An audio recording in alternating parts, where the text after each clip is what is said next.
Bagaimana kalau suami sering bertanya gaji istri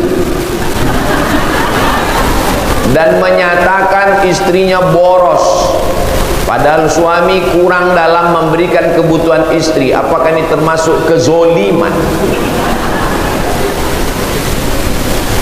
Istri punya gaji 1 bulan 5 juta, suami punya gaji 1 bulan 5 juta.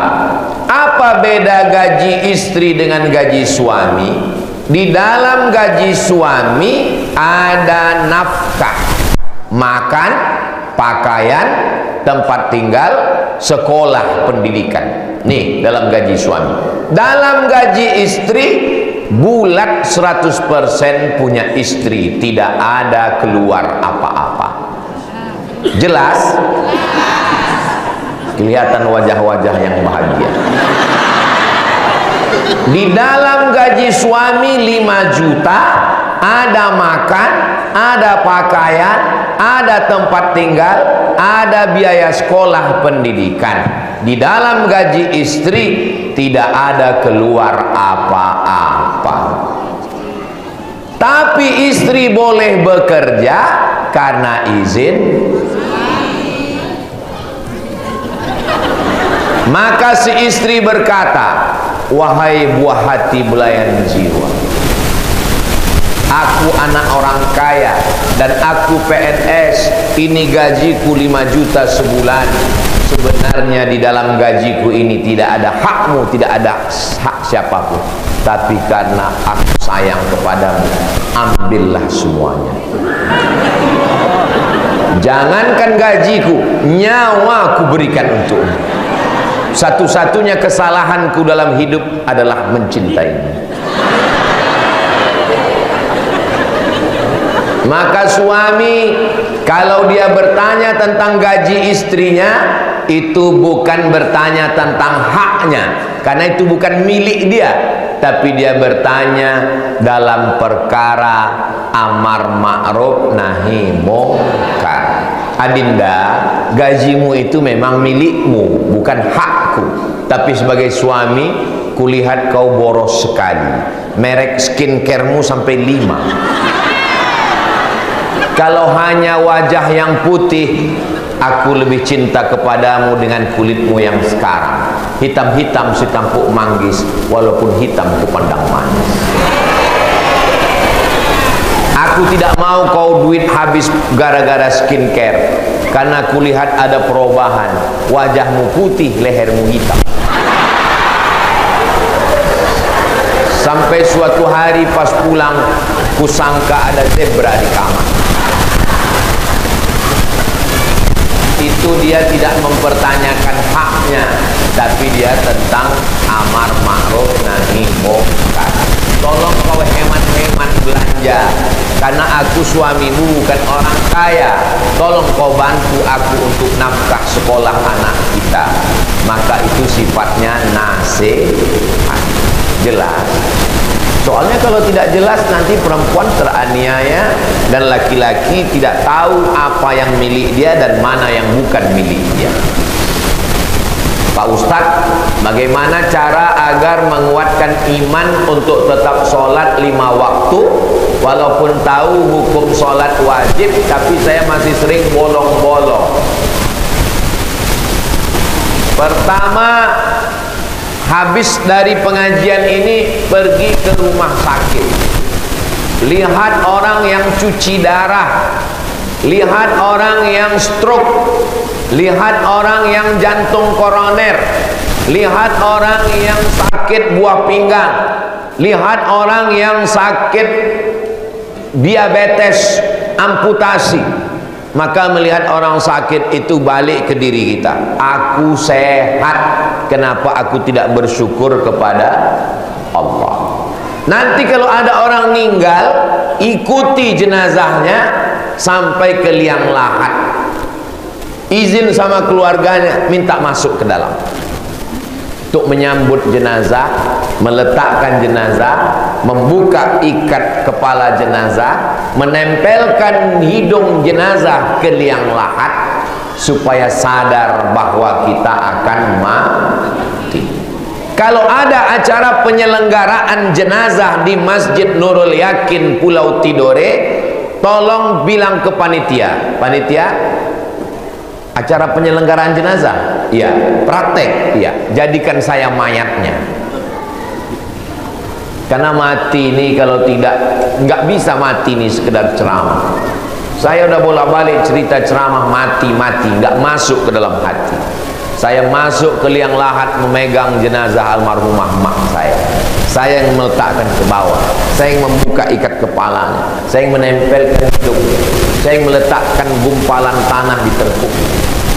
Saya kalau cerita mati, saya sudah siapkan kain kafan. Di kamar saya bagian atas ada kain kafan sudah saya siapkan. Saya bilang ke istri saya, kalau aku mati, ini kain kafan. Kalau aku mati pas lagi jadwal di timur Indonesia, jenazahku jangan kirim pulang ke Riau, kuburkan saja di Pulau Tidore. Tak usah kirim jenazah ke Riau. Kenapa? Tiket jenazah mahal.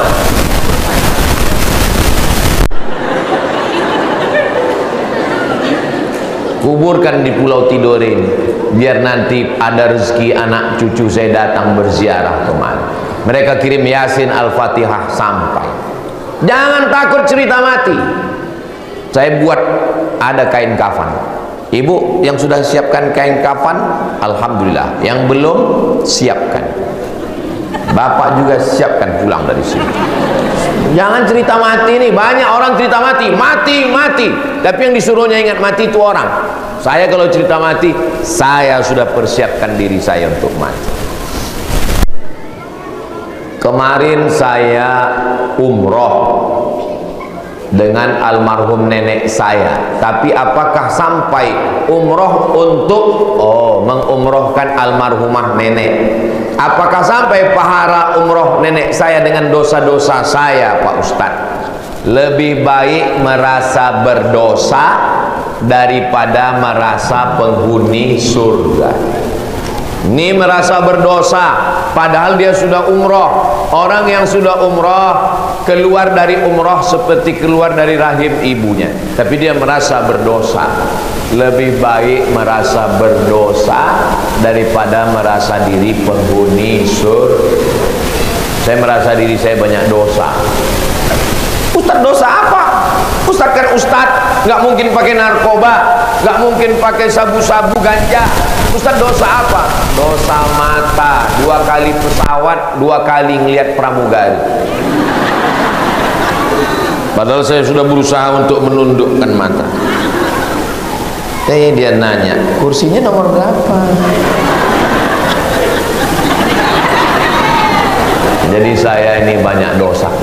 Nah, mudah-mudahan Bapak Ibu panjang umur, sehat badan. Kita ada program Umroh Akbar bulan Februari nanti untuk Ternate Tidore. Daftarnya bersama Bang Juan ada.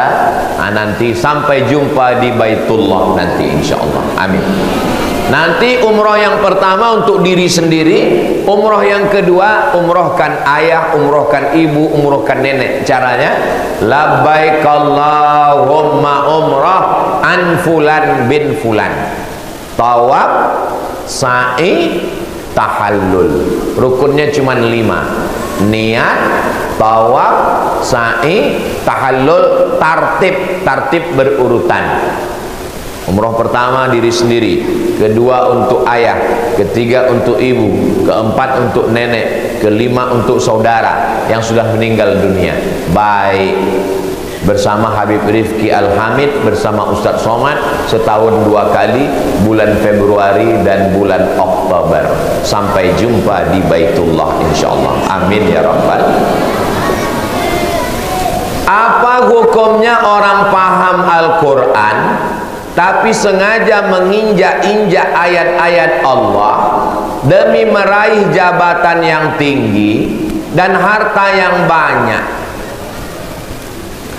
Walau syi'na la rafa'nahu biha, kalau mau kami angkat derajatnya, walakinnahu akhlada ilal ardi wattaba'a hawa, tapi dia lebih memilih jatuh ke tanah dan mengikuti hawa nafsu.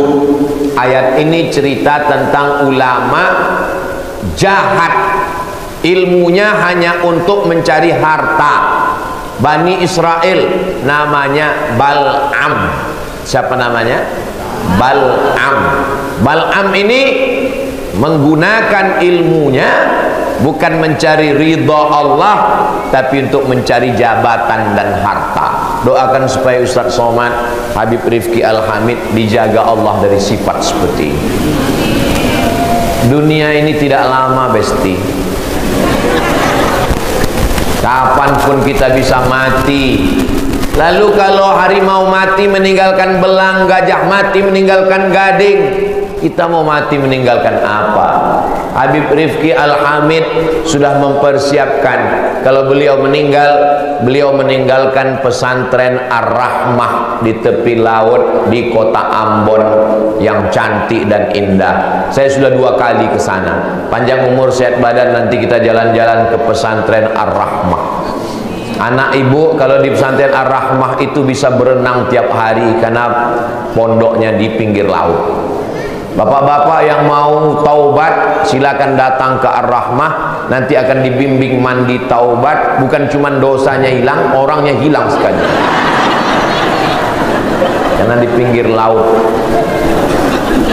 Ustaz Abdul Somad kalau mati meninggalkan apa? Meninggalkan pesantren Az-Zahra, pendidikan. Kami ini selalu berpikir mati, lalu sebelum malaikat maut datang kami keliling-keliling dulu. Jalan ke Halmahera Tengah, jalan ke Tidore, nanti ke Ternate, besok ke Ambon. Saya sering ditanya orang, Ustaz kok jalan-jalan terus? Sementara malaikat maut belum datang. Nanti kalau sudah datang baru kita istirahat. Ustaz kapan istirahatnya? Kemarin di Halmahera, hari ini ke Tidore, besok ke Ambon, habis itu ke Jakarta, habis itu ke Malaysia, habis itu ke Brunei. Istirahatnya nanti di surga bersama kamu, guys. Sebagaimana kita berkumpul sekarang di Tidore, kita pun nanti juga akan berkumpul di surga. Bapak Ibu penasaran nggak gimana bentuk wajah Kolano Sahjati Sultan pertama Tidore? Penasaran nggak gimana bentuk Sultan Nuku? Penasaran nggak gimana bentuk Sultan Jamaluddin? Nanti di surga kita jumpa dengan mereka semua, insya Allah. Saya kalau jumpa nanti di surga dengan Sultan-Sultan Tidore itu, saya akan bilang, saya Abdul Somad yang terbang dari Pulau Sumatera ke Pulau Tidore untuk melihat makam kalian, dan saya ingin jumpa dengan kalian di surga jannah. Begitu. Jadi pikiran kita itu bukan sekarang, pikiran kita nanti di akhirat. Orang yang menjual jabatannya, ilmunya hanya untuk pergi ke pinggir pantai Tidore, masukkan ujung jarimu ke dalam air, tarik ke atas. Yang setetes itulah dunia, yang luas itulah akhirat. Pulang dari sini, hidupkan handphone, buat video pendek. Hai guys, tahukah kau perbedaan dunia dengan akhirat? Celupkan tangan. Saya sedang berada di Tidore. Yang setetes inilah dunia, yang luas inilah akhirat. Makanya kalau dapat setetes jangan bangga, karena yang dapat cuman, kalau nggak dapat pun jangan kecewa, karena yang nggak dapat juga cuman setetes. Tapi akhirat sudah menunggu kita. Doakan supaya Ustaz Somad jangan cuman pandai ngomong aja. Soalnya kadang kalau sudah datang tawaran dunia ini, lupa juga kita isi ceramah. Kenapa Ustaz Somad itu ngomongnya masih lantang? Mulut kalau berisi air susah ngomong. Kalau mulut sudah tersumbat air, payah ngomong. Nanti kalau kedengaran Ustaz Somad udah payah ngomong, itu tanda udah dapat air. Paham? Jelas? Apa hukumnya orang hamil sebelum nikah? Perempuan hamil sebulan, 2 bulan, 3 bulan, 4 bulan, 5 bulan. Karena malu orang tua dinikahkan dengan laki-laki. Aku nikahkan engkau dengan anakku. Marah kan karena hati. Nikahnya sah. Menurut mazhab Syafi'i nikahnya sah. Makanya Pak Kua nggak pernah nanya sudah berapa bulan. Itu pertanyaan dokter di rumah. Nikahnya sah. Yang menjadi masalah muncul 4 masalah. 1, kalau anaknya lahir anak, anaknya tidak boleh pakai bin bapak. Kenapa nggak boleh pakai bin saya? Ini anak saya. Sudah tes DNA. DNA tidak bisa menetapkan nasab. Yang menetapkan nasab itu akad. Tapi ini anak saya.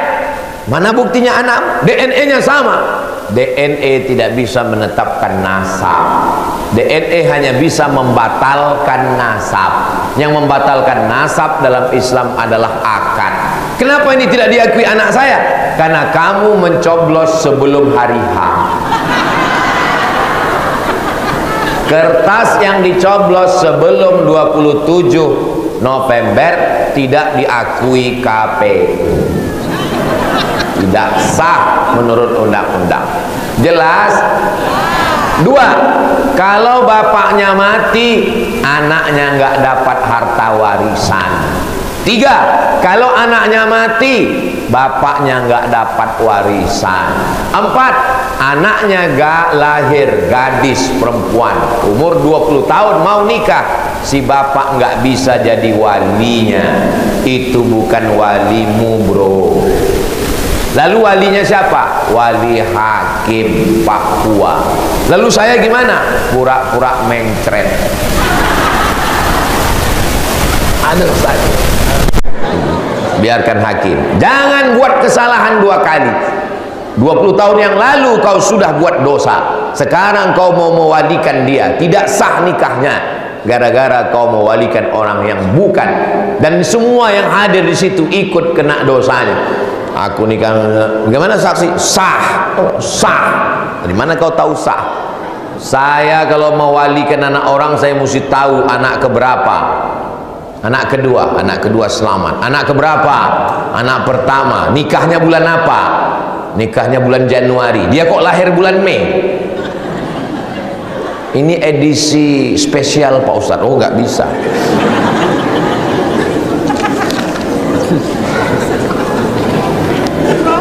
Apakah promo? Apakah seorang pezina bisa meraih ridha Allah? Bagaimana agar seorang pezina yang sudah larut dalam dunia kemaksiatan bisa keluar dari dunia tersebut? Tidak ada jalan lain kecuali taubat nasuha. Bagaimana cara taubat nasuha? Mandi taubat. Mandinya di mana? Di laut bagus. Keluar dari sini terjun. Aku niat mandi taubat. Selesai mandi taubat, sholat sunat taubat. Usolli sunnatat taubat raka'ataini lillahi ta'ala.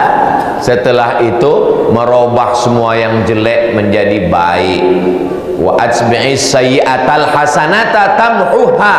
Hapus semuanya. At-taibu minadz-dzambi kama la dzambalah.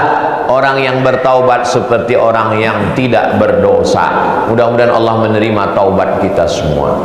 Rukun taubat ada 3. An-nadamu fil qalbi, menyesal dalam hati. Al-iqraru bil lisani, dinyatakan dengan lisan. Astaghfirullahaladzim. Wal itmaru alla ya'uda ilaihi abadan, tekad kuat untuk tidak mengulangi lagi perbuatan dosa itu. Bro, ayo mabuk yuk. Saya sudah tobat. Alah, sekali-sekali aja. Saya sudah tobat. Aku yang bayar. Oke.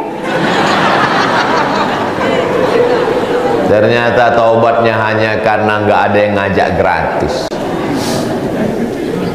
Masalah tahlilan dan yasinan. Para ulama ada yang bilang boleh, ada yang bilang bid'ah. Sementara kami khususnya orang Tidore 99% sudah menjadi tradisi ritual.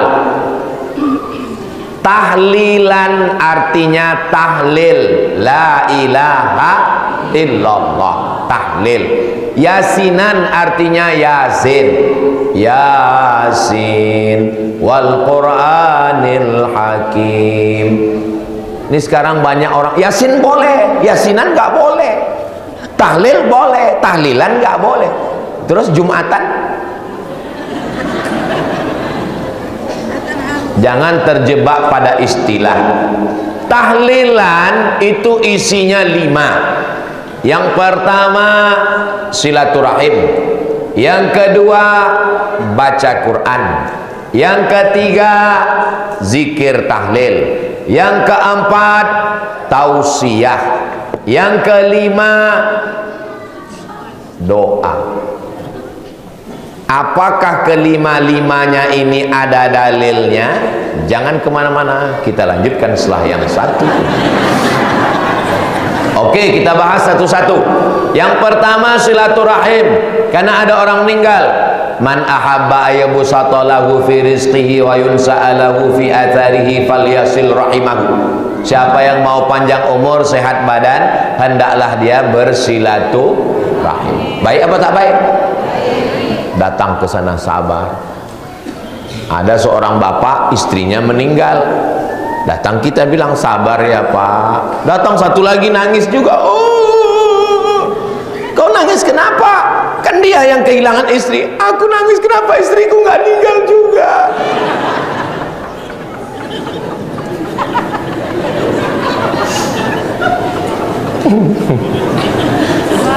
Kita datang memberikan kesabaran. Wa tawasau bil haq wa tawasau.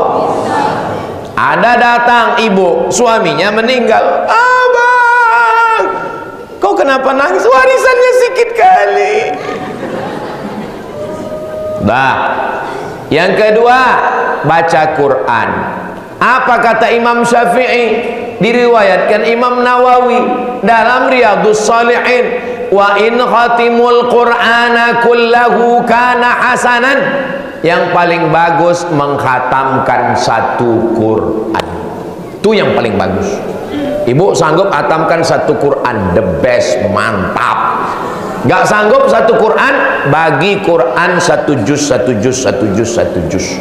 Gak sanggup juga, hatinya Al-Quran, Yasin wal Qur'anil hakim innaka laminal.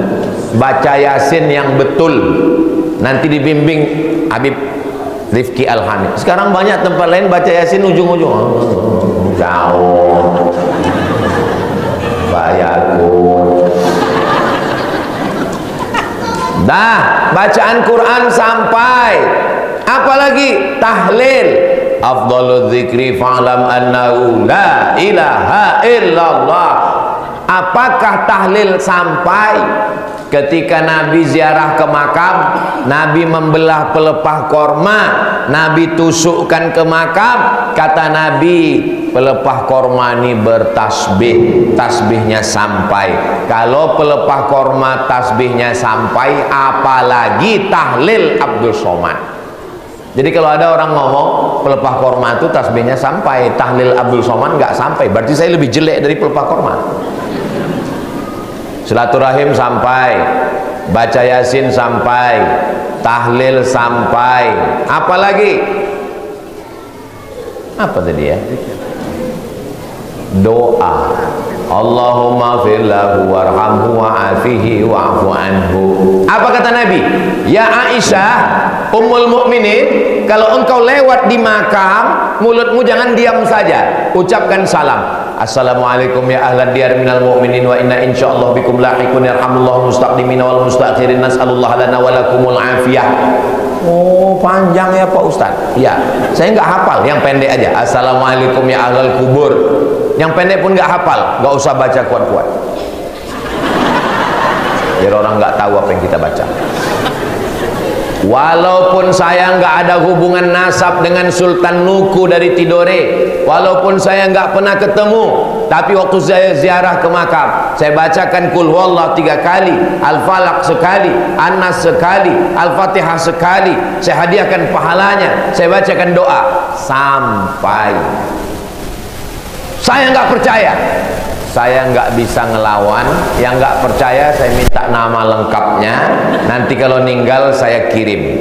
Kalau nggak sampai cepat-cepat kasih kabar. Habis itu apalagi? Ngasih minum. Apakah air minum untuk orang itu sampai pahalanya? Ya Rasulullah, ummi matat, mak saya mati. Apa atasaddaqu anha? Kalau saya sedekah sampai enggak? Kata Nabi, sedekahlah sampai. Apa sedekah yang paling afdal? Suqyal ma, ngasih air minum. Itu mengapa kita ngasih air minum? Air minum aja sampai, apalagi lapis tiduri. Air minum aja sampai, apalagi kacang tanah sangrai dengan pisang. Susah diungkapkan dengan kata-kata. Apalagi nasi kuning, sampai semuanya. Tapi kalau khawatir ini harta anak yatim yang belum dibagi, maka kata sambutan dari Sohibul Hajat. Assalamualaikum saudara-saudaraku, saudara semua yang hadir di Pulau Tidore. Ini bukan harta anak yatim, ini bukan harta ngutang, ini bukan memberatkan ahli waris. Ini adalah kebetulan yang ngasih sambutan anak orang kaya. Inilah kebetulan harta saya. Apa kalian nggak tahu saya ini orang kaya?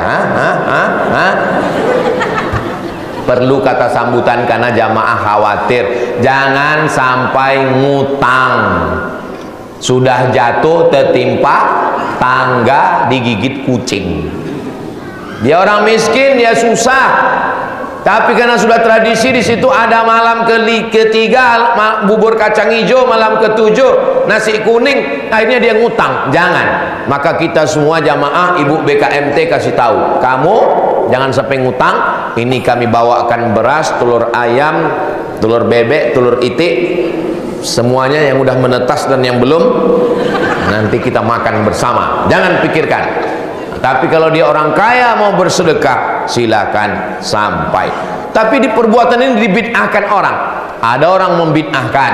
Tahlil bid'ah, Yasin bid'ah, Maulid bid'ah, Nuzul Quran bid'ah, 1 Muharram bid'ah.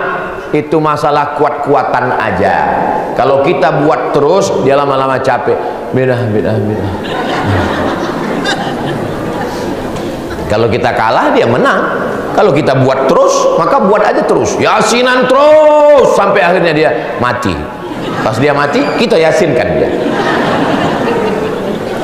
Di rumah saya, Ustazah Fatimah buat wirid Yasin sebulan 4 kali ba'da asar.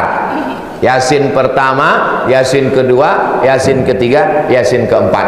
Yasin pertama habis baca Yasin, ngaji akidah wujud qidam baqa.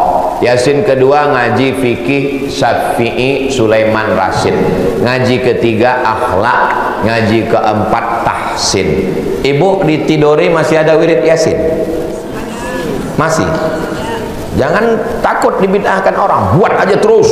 Habib Rifki Al-Hamid buat maulid terus, maulid sampai akhirnya yang membid'ahkan itu capek sendiri dan dia mati. Kalau boleh, adakah dalilnya? Sudah saya bacakan semua dalilnya. Kemudian sholawat nariyah katanya ada unsur syiriknya. Kira-kira unsur syiriknya di mana? Orang dia yang mensyirikkan, saya mana tahu.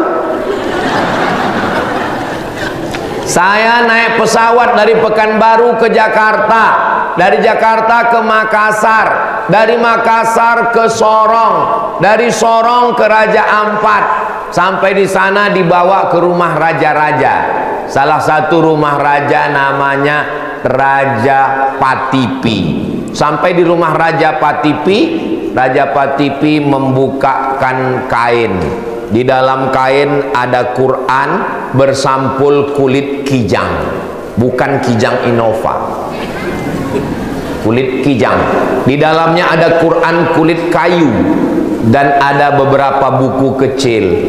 Lalu saya tengok buku kecil itu isinya Allahumma salli wa sallim salatan kamilatan wa sallim salaman taman ala sayyidina Muhammadin alladhi tanhallu bihil uqad wa tanfariju bihil qurab wa tuqda bihil hawaiju. Isinya adalah solawat nariyah.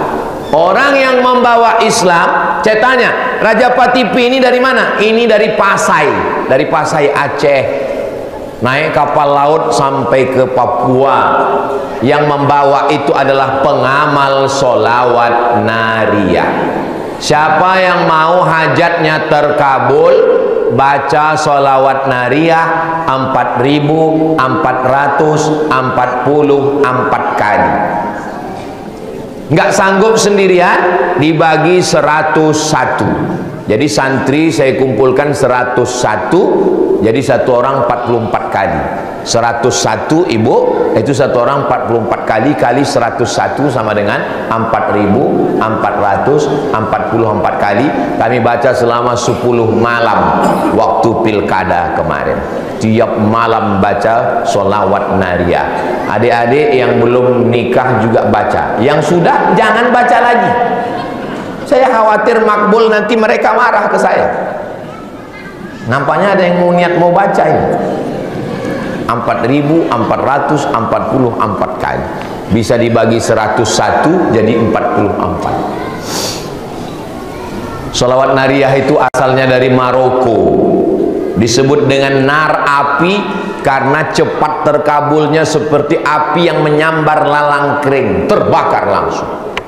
Jadi wirid-wirid ini adalah ulama mendapatkan ilham. Saya ketemu dengan Kiai Toifur Mawardi, kasih saya pesan, Kiai, saya mimpi jumpa Rasulullah, katanya kamu mesti banyak baca dua. Yang pertama Ratib Al-Attas, yang kedua Hizbun Nasr. Ratib Al-Attas Imam Al-Attas, Ratib Al-Haddad Imam Al-Haddad, wirid sakran, solawat nariyah, hizib Imam Nawawi, Hizbun Nasr, Hizbul Bahar Imam Abul Hasan Asy-Syadzili. Ini semua amalan-amalan baik karena tidak bertentangan dengan Quran dan sunnah Rasulullah Sallallahu Alaihi Wasallam. Jangan dengarkan Wahabi karena mereka semuanya bid'ah. Muka dia pun bid'ah. Mana ada mukanya zaman Nabi? Bagaimana memilih pemimpin sesuai ajaran Islam? Sudah lewat pilkada, nasi sudah jadi tai ayam. Nanti kita perbaiki lagi tahun 2029 insyaallah. Mudah-mudahan Allah menjadikan kita orang yang istiqomah iman dan Islam, selalu ridha dengan segala keputusan Allah, keluarga kita sakinah mawaddah warahmah, anak keturunan kita soleh dan solihah, matinya kita husnul khatimah, masuk surga bersama Rasulullah. Ala hazihin niyah. Al-Fatihah.